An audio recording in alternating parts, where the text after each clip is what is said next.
Sevgili seyirciler, İslam bilim ve teknoloji tarihini tartışmaya devam ediyoruz. Şimdiki konu başlığımız ise matematik, fizik ve kimya.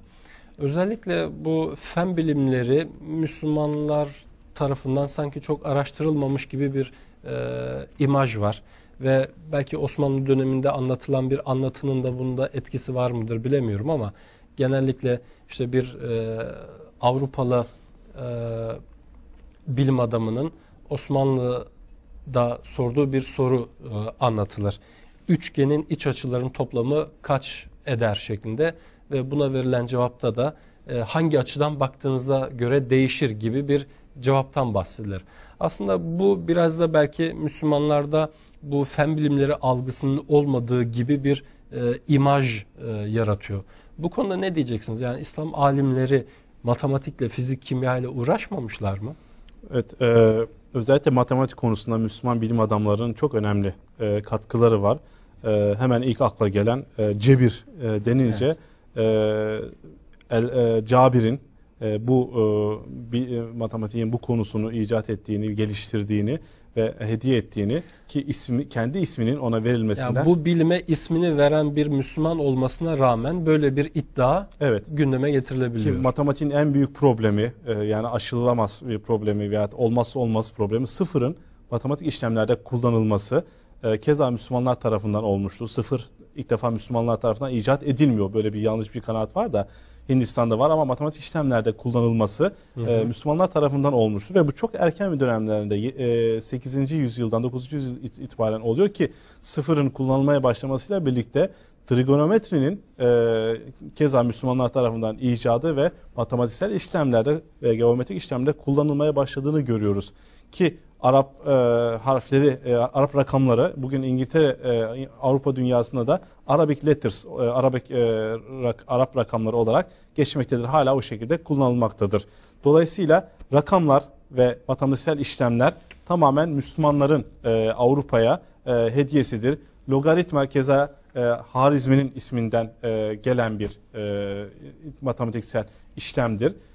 Fizikte ve kimyada, özellikle kimyada güzel kokuların elde edilmesi, kimyasal işlemden geçirilmesi, Cabir bin Hayyan'ın Avrupa'da geber olarak bilinen ortaya çıkarttığı damıtma işlemleri, Razi'nin keza kimyayla ilgili The Book of the Secrets of Sırrıl Esrar isimli kitabı, kimyasal bir kısım şeyler. Kindi'nin keza az önce bir önceki programda bahsettiğimiz kokular üzerine yazdığı kitaplar ve kimyasal aletlerle ilgili yazılar ve yine en önemli konulardan bir tanesi geometridir. Geometri konusunda Müslümanların yaptığı çizimler, geometrik şekiller bugün hemen hemen her türbede, camide, medresede görülebilmektedir ki bu geometrik şekiller muazzam bir geometri bilgisi ve trigonometri ve benzeri matematiksel bilgileri gerektirmekteydi ki Müslüman matematikçilerin, geometricilerin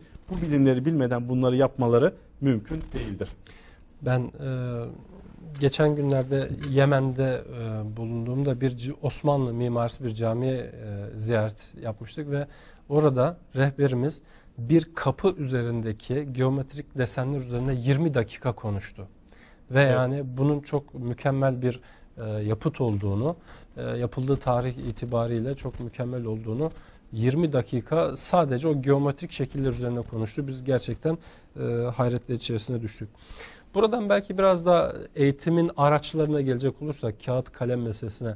Siz az önce de bahsettiğiniz konuşmanızda İslam medeniyetini okumak üzerine bir sure var. Kalem üzerine bir sure var. Bu çok önemli İslam medeniyetinde. Kalemin, kağıdın kullanılması İslam medeniyetinde nasıl olmuş? Bunlardan da bahsedebilir miyiz? Evet, İslam ilk dönemden itibaren gerek hadis-i şeriflerin gerek Kur'an-ı Kerim yazılması yazı kültürünün, hattatlık kültürünün çok ciddi gelişmesine vesile olmuştur. Tabii yazma işlemi kağıt ihtiyacını doğuruyor. Kağıt Çin'de icat edilmesine rağmen çok fonksiyonel ve geniş olarak kullanılmıyor. Kağıt talebinin yoğun bir şekilde artmasıyla birlikte başta Semerkant olmak üzere Bağdat, Şam gibi merkezlerde kağıt fabrikaları kuruluyor ve seri bir şekilde kağıt üretiliyor, ucuza üretiliyor ve her tarafta kitapların çoğaltılması için bu fabrikalar arttırılıyor ve üretilen kağıtlar hatta Avrupa'ya satıldığını görüyoruz ki bu çok önemli bir endüstriyel bir olaydır. Aslında bu tam Talas Savaşı sonrasına denk geliyor değil Evet. mi? Talas Savaşı'nın sonuçları Yani arasında genellikle çok erken zikredilir. bir dönem. Ve bu kağıdın yayılması sadece Arap dünyasıyla değil, Türk dünyasında da çok önemli. Çünkü Talas Savaşı hemen sonrasında Semerkant'ta özellikle kağıt imalathaneleri İlk orada kullanıldı. başlıyor, evet. Daha sonra Şam, Kahire gibi merkezde. Peki bunun Avrupa'ya geçişi nasıl oluyor Salim Bey? Pek çok şey gibi bu da yine Avrupa Haçlı Seferleri dolayısıyla kağıdı tanıyorlar ve ilk olarak İtalya'daki şehirlerde Müslümanlardan öğrendiği kağıt yapma stilini, ki pek çoğu Kur'anlar Müslümanlar ve öğrenip gelenler Avrupalılar Müslümanlardan gördüğü şeyi aynen uyguluyorlar. Keza İspanya üzerinden de Avrupa'ya geçtiğini görüyoruz. Kalem deyince hemen zikredilmesi gereken husus 10. yüzyılda Mısır'da halife tabii kamışla yazılıyor. Mürekkebe batırıp sürekli yazma bayağı külfetli bir iş. Yanında bulunanların birine diyor ki bana diyor bir kalem icat et ki ben böyle uğraşıp durmayayım sürekli mürekkebe götürme. Ve 10. yüzyılda Kahire'de bizim bu kullandığımız dolma kalem ilk defa Müslümanlar tarafından kullanılıyor ve mürekkebi bitmeyen bir kalem olarak İslam medeniyetine, dünya medeniyetine hediye ediliyor ki bugün hemen herkesin cebinde olan dolma kalem de keza kahve gibi bir nevi bir Müslüman yani icadıdır. Hokkaya devamlı batırmak yerine kullanılan sürekli bir bir kalem olarak önemli. Aslında bu İslam medeniyetinin birikimlerinin batıya aktarılması bakımından Endülüs medeniyeti çok önemli. Evet. Sadece İspanya'da değil 9. ve 10. yüzyıllarda aslında Sicilya ve Güney İtalya'da da çok ciddi anlamda bir Müslüman nüfusu olduğunu biliyoruz. Ve hatta o dönemin yöneticilerinden 2. Frederick ile Müslümanlar arasında bir çeşit diyaloğun başladığını da biliyoruz. Evet. Bu dönem ya da daha sonra Papa olan şahısların gelip Endülüs'teki kütüphanelerde çalıştıklarını biliyoruz. Evet. Bu insanlar daha sonra Roma'da Papa olmuşlar. Bunlar aslında iki medeniyet arasındaki diyaloğu gösteriyor. Ve bir anlamda da bugün hala ortak kullandığımız birçok kelime var aslında. Kökeni Arapça olup da Batı dillerinde kullanılan birçok kelimeler var. Evet. Bunlar hakkında ne diyebiliriz? Evet, bu çok önemli bir husus. Yani bugün neredeyse Avrupa'da Arapça kökenli, Farsça, Türkçe kökenli pek çok kelime var. Fakat bunlar Latince üzerine Avrupa'ya geçtiği için bilinmiyor. En meşhur kelimeleri ben hemen kısaca zikredeyim. Evet. Vaktimiz sınırlı olduğundan dolayı. Mesela admiral kelimesi, admiral yazıyor İngilizce'de. Bu kelime Emirül Bahr yani denizler amiri kelimesinden İngilizce'ye geçmiş. Keza daha meşhur bir kelime arsenal kelimesi mesela. Darus Sinaa yani sanat yeri, sanatın işlendiği yer manasında bir kelimedir. Darsana olmuş. Daha sonra Darsenal, sonra Arsenal olarak İngilizce'ye geçmiş. Avrupa'nın diğer dillerinde benzer şekilde bachelors kelimesini az önce ifade ettik. Keza yoğurt kelimesi Türkçe kökenli bir kelime ve halen Avrupa'da ve marketlerde kullanılmaktadır. Sofa kelimesi keza Türkçe bir kelimedir. Suffa kelimesinden gelmektedir. Oturulan yer manasında. Lilak kelimesi keza Arapçada lilak kelimesinden bizdeki leylak rengini ifade eden. Keza lemon kelimesi, limon bizdeki limun kelimesinden Farsça gelmektedir. Mesela nadir kelimesi bugün İngilizce'de kullanılan bu da nadire semt manasındaki Arapça kelimenin İngilizce'ye geçmiş. Zenit kelimesi keza semt kelimesinin zirve kelimesinin İngilizce'ye geçmiş. Buna benzer ilk bölümde bahsetmedik. Satrançla ilgili kısımda İngilizce'de checkmate denen şahmat diyoruz. Şahmat, evet. Oradan da geçen bir kelime aslında tabir. Evet. Yani ruk kelimesi var mesela yine satrançta. Bu da ruk kelimesi Farsçada ruk kelimesinden gelmektedir. Evet. Sevgili seyirciler, İslam medeniyetinin birikiminin Batı Avrupa'ya ya da Avrupa'ya nasıl aktarıldığını kısaca biz izah ettik. Burada özellikle Endülüs medeniyeti üzerinde vurgu yapmaya çalıştık ama bu alanda uzman bir hocamızın görüşlerine de başvurduk.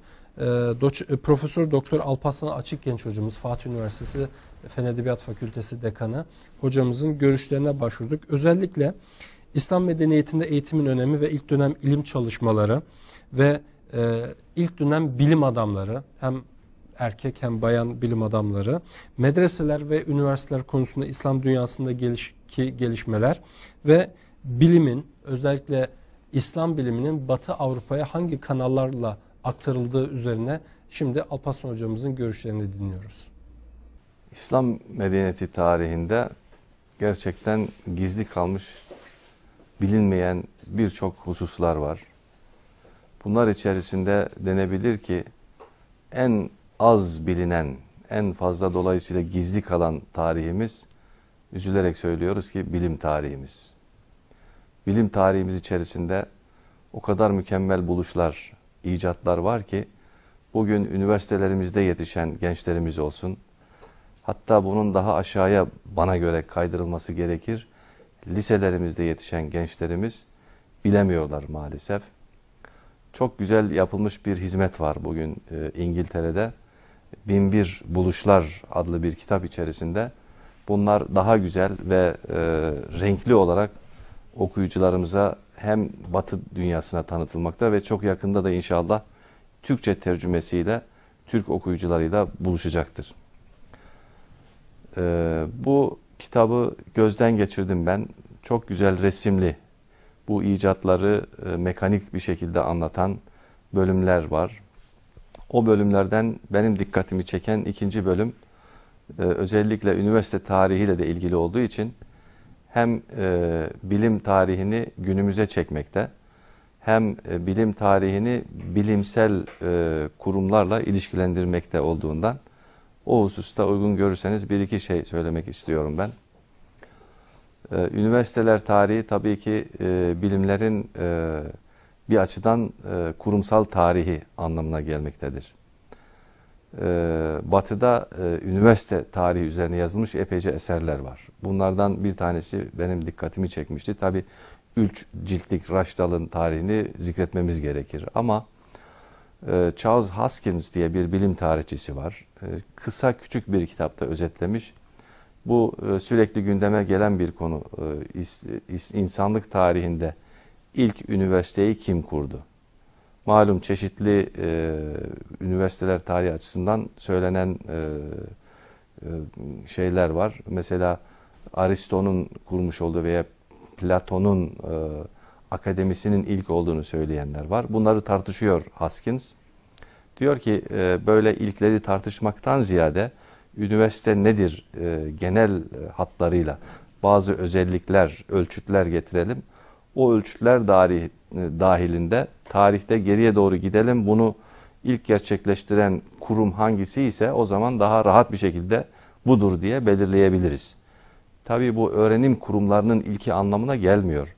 Fakat modern açıdan bakıldığı zaman üniversite demek bir defa formel bir eğitim sistemi olması lazım. İkincisi müfredatı olması lazım. Formel eğitim dediğimiz zaman bunun maaşıyla belirlenmiş kadrolu profesörleri diyebileceğimiz ki ille de buna profesör demek gerekmez. İslam medeniyeti içerisinde özellikle Osmanlı dönemine gidildiğinde bunun çok mükemmel hepsinin mertebelerini belirleyen isimlerle işte muidden diyelim ki başlayan veya ilk kademelerden ta müderris, baş müderris ve şeklinde giden profesör diyebileceğimiz bugünkü kademelerin hepsi mevcut. Bu sistemiyle kurulmuş olması gerekiyor ki bu formel eğitim sistemi. Hocası var, hepsinin dereceleri belli, öğrencileri var, öğrencilerin dereceleri belli. Bu bir. İkincisi müfredat, takip edilen belli bir müfredat. Bugün curriculum dedikleri. Bunun olması gerekir. Üçüncüsü değerlendirme, ölçme değerlendirme. Acaba öğrenciler bu anlatılanları ne derece öğrendiler, hangi seviyeye geldiler? Bunların belirlenmesi ve neticede başarıyı gösteren bir diploma verilmesi şeklinde ele alındığında bu kriterleri sağlayan ilk üniversitenin Nizamiye medreseleri olduğunu belirtiyor kendisi. Ve Bağdat'ta malum 11. yüzyılın sonlarına doğru Selçuklu Sultanı Alparslan tarafından kurulmuş medrese olduğunu söylüyor ve daha sonra bunun kampüslerinin değişik şehirlerde kurulduğunu ve aynı sistemi geliştirdiğini belirtiyor ki bu da özellikle Amerika'daki eyalet üniversitelerindeki aynı sistem, kampüs sisteminin değişik şekillerde bir üniversitenin 10-15 kampüsü olabiliyor bazen. O açıdan diyor ki formel bu ölçütler dahilinde bakıldığında İslam dünyasında modern anlamda ilk üniversitenin kurulduğunu görmekteyiz. Tabii bu pat diye birden kurulmuş gelmiş bir şey değil. Bu bir tarihi süreçten geçerek gelmiştir bu duruma. Ta İslam'ın ilk günlerinden Peygamberimizin bir camileri eğitim öğretim kurumuna değiştirmesinden ve o mükemmellik içerisinde ilk hocalar talebelerini yetiştiriyorlar. Onlar öğrendiklerini alıp başka bir yere gidip aynı şekilde bir halka oluşturup o halka etrafında fikirlerini söylemeye çalışıyor, derslerini vermeye çalışıyor. Bu büyüye büyüye zamanla ihtiyaçlar artık cami değil, caminin dışında özel öğrenim kurumu olan bizzat müesseselerin kurulması gerektiği gündeme geldikten sonra Abbasiler döneminde yine çok güzel eğitim kurumları kuruluyor. Fakat bu gelişmeler işte Nizamiye medreseleriyle son buluyor. Yani modern üniversitenin bir açıdan başlangıcı olmuş oluyor. Buralarda birçok bilim adamları yetişmiştir. Bu bilim adamları çeşitli icatlar, keşifler, buluşlar, hatta bunlar sadece bizde bağlı kalmıyor. Tabii ki İslam dünyasının her tarafına yayılıyor aynı zamanda. Üniversitelerin çok önemli bir görevi var. Üniversiteler sadece bilgi üretmekle kalmıyor. O bilgiyi toplumun her kesimine yaymaya vesile olmuş oluyor. Neden derseniz bir üniversite mezunu bir kimse sadece öğrenci yetiştirmez, aynı zamanda kendi toplum içerisine girdiği zaman orada bir aydın zümre oluşturur. Mesela edebi eserler yazar veya kendisi sanatçı ise üniversitede öğrendiklerini sanatında göstermeye çalışır. Bir mimar ise yine eserlerinde bunu sergiler. Bir aydınlar zümresini oluşturuyor yani üniversiteler. Bu aydınlar zümresi o bilgileri üniversitede elde edilmiş olan yüksek düzey bilimsel bilgileri bu şekilde kendi eserlerinde bir açıdan somutlaştırmış oluyorlar. Ve tabii ki halk tabakaları geniş kitlelerde onlardan bunları öğrenmiş oluyor ve bu bilginin bir yayılma mekanizması üniversiteler tarafından kurulmuş oluyor toplumda. Bu şekilde üniversiteler bilim adamları yetiştirmiş oluyor, aydınlar yetiştirmiş oluyor ve her toplumun her kesimine buradan yayılıyor. İslam medeniyeti tarihinde yetişmiş olan bilim adamlarını biraz ele alıp değerlendirebiliriz ayrıca. Tabii çeşitli bilim dallarında yetişmiş çok büyük bilim adamları var. En basitinden mesela bugün pek önem vermediğimiz sosyal alanlardan başlayacak olursak, mesela bir Taberi daha İslam'ın 3. yüzyılında dünya tarihi yazıyor. Malum Taberi tarihi. Ve Rosenthal, Franz Rosenthal diye bir müsteşrik bu kitabın bazı bölümlerini İngilizceye tercüme ediyor. Sonra bir heyet kurulup tümünü çevirmeye çalışıyorlar. Bugün 30-35-40'a ulaşmış olabilir. Bitirmeye çalışıyorlar tümünün tercümesini İngilizce olarak. Onun girişinde bir cümle dikkatimi çekmişti benim. Rosenthal diyor ki Taberi için insanlık tarihinin en büyük tarihçisi. İnsanlık tarihinin. Yani İslam tarihinin değil. Bu müthiş bir şey. Yani burada bu söylenen. Bunları birçok bilim adamlarımız için görebiliriz. Ben başka bir örnek vereyim isterseniz. Mesela Nicholson İslam felsefesi tarihçisidir. Yine bu müsteşriklerden. Mevlana'dan malum Mesnevi'yi tercüme etmiştir. İngilizceye çok güzel tercümeleri var. Tasavvuf çalışmıştır. İbn Arabi için onun söylediği bir söz yine çok dikkatimi çekmiştir benim. O da diyor ki insanlık tarihinin en büyük mistik filozofu. Çok ilginç bir şey. Biz bunları kendi tarihimiz içerisinde değerlendirirken diyoruz ki en büyük filozofumuz mistik filozof. Halbuki o diyor ki hayır, insanlık tarihinin en büyük mistik filozofu.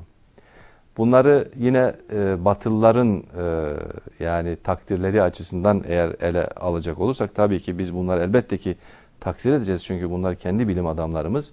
Bir İbn Sina'yı ele aldığınızda dünya tıp tarihini adeta 19. yüzyılın ortalarına kadar kontrolünde tutmuş birisi. Yani bu ne demektir? Tek insanlık tarihinin tıp uzmanı neredeyse. O zamanlara kadar, ki bu aşağı yukarı 700 yıl demektir. Küçümsenecek bir rakam değil.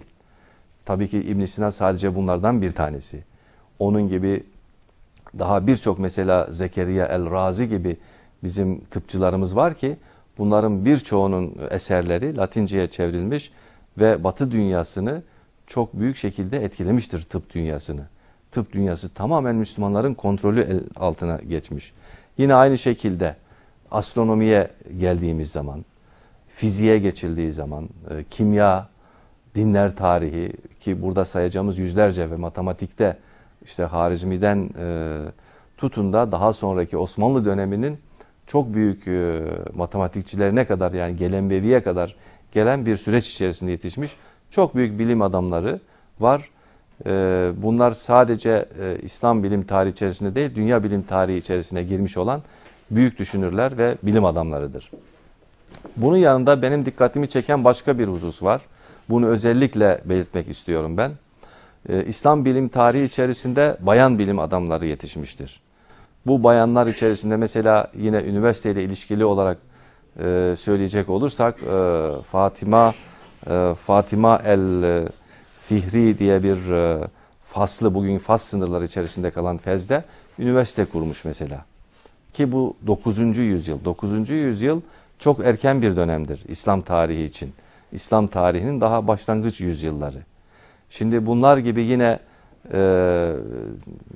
mesela astronomide babası astronomi olduğu için Fatima el-İcli el-Astrullabi, Suriyeli bir bayan, bazı astronomi aletlerini babasından öğrenip yapmaya çalışmış. Babasından sonra o mesleği devam ettirmeye çalışmış ve çeşitli gözlem evleri için bu cihazları kendisi üretmiştir. Bunun yanında benim çok dikkatimi çekmişti. Daha henüz 8. yüzyıl, ki bu şu demektir, 2. yüzyılın başları İslam için. İslam medeniyetinin 2. yüzyılı daha henüz. İbn Sad'ın meşhur Tabakatül Kübrası var malum. Bu Tabakatül Kübra'da gelmiş geçmiş aydınlar, ilim adamlarını, onların hayatlarını, başarılarını anlatıyor. Çok ilginçtir. Hiçbir medeniyetin ilk dönemlerinde bunu göremezsiniz. Burada 800 bayanın ismi ve tarihi var. 800 tek tek sayabilirsiniz orada. 800 tane. Bu ne demektir? İlk 200'de nasıl bu kadar bayan ilim adamı gelmiş?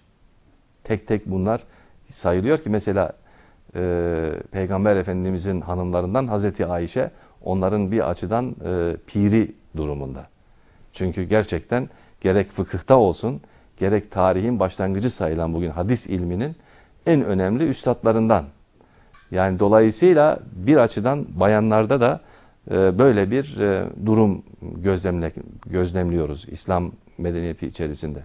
Burada tabii beni sevindiren bir durum var. Bu bütün anlattıklarımız çok mükemmel ve sistemli bir şekilde bu kitapta ele alınmış. Bunlar hakkında bilgiler, mümkün olduğu kadar gravürler, resimler, minyatürler neler varsa hepsi toplanmış. Çok mükemmel bir baskıyla burada sergilenmiş. Mesela en sonuna baktığınız zaman terimler, üniversiteler, ondan sonra çeşitli şehirler, şehircilik yine İslam medeniyeti içerisinde, bilim adamları ve beni sevindiren başka bir durum var. Maalesef İslam dünyasında sanki bilim tarihi İslam'ın ilk yüzyıllarından başlamış, 14. 15. yüzyıllarda sona ermiş gibi bir durum görüyor idik biz. Yani sanki Osmanlı dönemi çok güzel böyle bir bıçakla kesilip ayrılmış. Yok gibi. Bu kitap bu dönemi tamamıyla içerisine almış. İslam tarihini bir bütün olarak başlangıcından günümüze kadar neler yapılmış ise ve Osmanlı dönemine de çok güzel atıflarda bulunulmuş. Osmanlı döneminin bilim adamları, bilim hanımları, bilimsel icatları neler ise bunlar hepsi de çok mükemmel bir şekilde kitapta sergilenilmeye çalışılmış. Elbette ki böylesine küçük bir kitapta koskoca 1500 yıllık bir medeniyetin tüm yönlerini anlatmak mümkün değil. Dolayısıyla bu bize bir başlangıç, çok güzel kaynakça temin etmiş aynı zamanda. Kitabın sonunda hangi konuda olursa olsun o konuda nereye bakılıp daha fazla bilgi elde edinilmesi isteniyor ise bunlar da çok mükemmel bir şekilde kitap içerisine konulmuştur. O açıdan gerçekten buna öncülük eden değerli ilim adamlarımızı, özellikle bunun ana editörü Profesör Salim El-Hassani'ye burada teşekkürlerimizi sunmak isteriz. İslam bilim tarihinin çok önemli bir veçesi daha var. Bu da Batı'yı etkilemiş olması. Günümüzde tabii ki biz bunu biraz göremiyoruz. Hatta Batı'da çoğu zaman biz zannederdik ki bilim işte başlamış, devam ediyor. Sanki Müslümanlar o sürece katılmış gibi. Halbuki öyle değil durum. Batı o bilimsel sürecini başlatmak için tamamıyla İslam bilim geleneğini ve İslam bilim geleneği içerisinde yapılmış olan buluşları, icatları kullanmıştır. Ondan etkilenmiştir. Bunu görebilmek için çok eskilere gitmemiz lazım. Hatta 10. yüzyıla kadar inmemiz gerekiyor. Çünkü 10. yüzyılda gerek İspanya'ya olsun, o zaman malum Endülüs Emevi devleti orada hakim idi ve bilimsel açıdan İslam dünyasının diğer Bağdat olsun, Horasan olsun oralarla boy ölçecek düzeyde ilerlemişti. İbn-i Rüşd gibi, İbnül Heysem gibi çok büyük hem filozoflar hem bilim adamları yetişmişti. Hem aynı zamanda tıp uzmanları olsun, astronomide olsun ve yine matematikte olsun çok büyük uzmanları görüyoruz Endülüs Emevi'de. Batılılar genellikle buraya geliyorlar idi. Endülüs Emevi Devleti'nde çok müthiş bir çok kültürlülük, hoşgörü ortamı, özgürlük hakim idi. Mesela sarayda Hristiyanlar da görevliydi. Yahudiler de hangi dine mensup olursa olsun sultanın önünde çok hür bir ortamda, hatta günümüze intikal etmiş tartışmalar var. Yazılmış bunlar kitaplarda. O İslam'ı savunmuş, başkası Hristiyanlığı savunmuş, başka biri Museviliği savunmuş. Bunlar tartışılabilmiş ve hiçbir kimseye dokunulmamış. Dolayısıyla bilimsel çalışmalara aynen iştirak etmişler. Mesela Musa İbn el-Meymun kendi meşhur kitabını İbranice yazmış olmasına rağmen Arap harfleriyle yazmıştır. Veya Arapça yazıyor, İbrani harflerini kullanıyor. Çok ilginç bir şey. Bu tabii ki Batılıların dikkatini çekiyor. Batıdan gelen çeşitli ilim adamları var. Buralarda Arapça öğreniyorlar. Veya burada yetişmiş olan Hristiyanlar var. Veya Musevi asıllı ilim adamları var yine. Bunlar harıl harıl İslam dünyasındaki bu kitapları Latince'ye çeviriyorlar. Sonra kurulmuş belli tercüme merkezleri var. Bu tercüme merkezleri çok özel seçiliyor o zamanlar. Halk buraya alınmıyor. Sadece ilim adamları gidebiliyorlar buraya. O zaman da ilim adamları tamamıyla papazlar. Kilisenin onayladığı kişiler. Onlar gidip çalışmaları yapıyorlar. Ya tercüme hareketine katılıyor veyahut da tercüme edilmiş eserleri orada mütercimler yanında çalışıyorlar bunlar. Ve o çalışmaları tamamladıktan sonra dönüp kendi şehirlerinde, kendi merkezlerinde çeşitli mesela küçük bir öğrenim kurumları kurup orada bunları ders vermeye başlıyorlar. Eğer yine batıdaki üniversite tarihlerini inceleyecek olursak gerek Oxford olsun, gerek Paris olsun, gerek diğer üniversiteler, İtalya'daki Napoli üniversiteleri olsun, bütün bunlar bu çalışmaların neticesinde oluşmuş üniversitelerdir. Bu çalışmaların tabii ki batıya etkisi çok büyük olmuştur. Denebilir ki Orta Çağ'da özellikle bilim dünyasına tamamıyla Müslümanlar hakim idi ve o çerçevede bilim yapılmaktaydı. Bunun neticesi olarak da tabii ki birçok kelimeler Arapçadan olduğu gibi Latince'ye geçiyor. Şimdi o Latince asıllarına bakıldığı zaman Arapça asılları çok kolay tanınabiliyor bunların. Fakat Latince malum bilim dili olarak terk edildiği için bugün oradan İngilizceye, Fransızcaya, Almancaya aktarıldığından bir tadilat daha geçirdiği için biz baktığımızda tanıyamıyoruz onları. Mesela alkol kelimesi Arapçadır. Arapçadan geçiyor alkohol Latinceye. Aynen zaten şey yapıyorlar. Sadece Latin harfleriyle yazıyorlar bunları. Ondan sonra mesela college kelimesi hiç kimse tahmin edemez tabii. College dediğimiz bugün. Külliye kelimesinden Latinceye geçiyor fakat Latince'de Y olarak okunduğu için İngilizce'de C okunduğu için college diye kalıyor İngilizce'de. Halbuki orijinali bunun yine Arapçadır. Bunun gibi bugün mesela yine algoritma düşünüldüğü zaman insanın şeyini aslını bulup çıkarabilmesi mümkün değil. Halbuki logaritmayı Harizmi icat ettiği için onun adını vererek o tabloları oluşturmuşlar ve Al-Kuharizmi K'ler G şeklinde yazından algoritma olarak geçiyor Latinceye ve oradan diğer bütün dillere aynı şekilde yayılıyor bu. Yine algebra tabii ki malum Harizmi'nin kitabının adıdır. Oradan geçmiştir İngilizceye. Yine alkimya tabii ki burada Yunanca'dan Arapçaya geçip de Arapçadan Batı dillerine geçen kelimeler aynı zamanda mevcut. Bu İslam'ın verdiği bilimsel dinamizm Orta Çağ'da Batı dünyasını büyük bir şekilde etkiliyor ve önemli olan husus şu, Batılılar bunu asimile ederek aldıkları için bilimsel gelişmeye daha büyük bir ivme kazandırıp daha büyük gelişmelere yol açıyorlar bunlar. Ve nitekim İslam dünyası maalesef 14. 15. yüzyılda yapılan bilimsel gelişmeleri topluma mal edebilecek gücünü kaybetmiş bir durumda iken Batı bu gücü kazanıyor ve buluşlar toplumdaki o bilgi mekanizmasının yayılmasıyla tüm toplum düzeyinde yayılıyor. Ve nitekim işte Batı'da meşhur olan bu bilimsel devrime yol açıyor ve Batı'daki bugün gördüğümüz bilimsel patlamanın bir nevi başlangıcı olmuş oluyor. Evet, Alparslan hocamızı dinledik. Bu bilgileri bizlerle paylaştığı için kendisine çok teşekkür ediyoruz. Son olarak bugün burada tartıştığımız konuları sevgili izleyicilerimiz nasıl elde edebilir ya da nasıl ulaşabilir? Evet. Eğitim tarihi ve okul bölümü gerçekten çok zengin kitabın ama biz burada çok azını zikredebildik. Evet.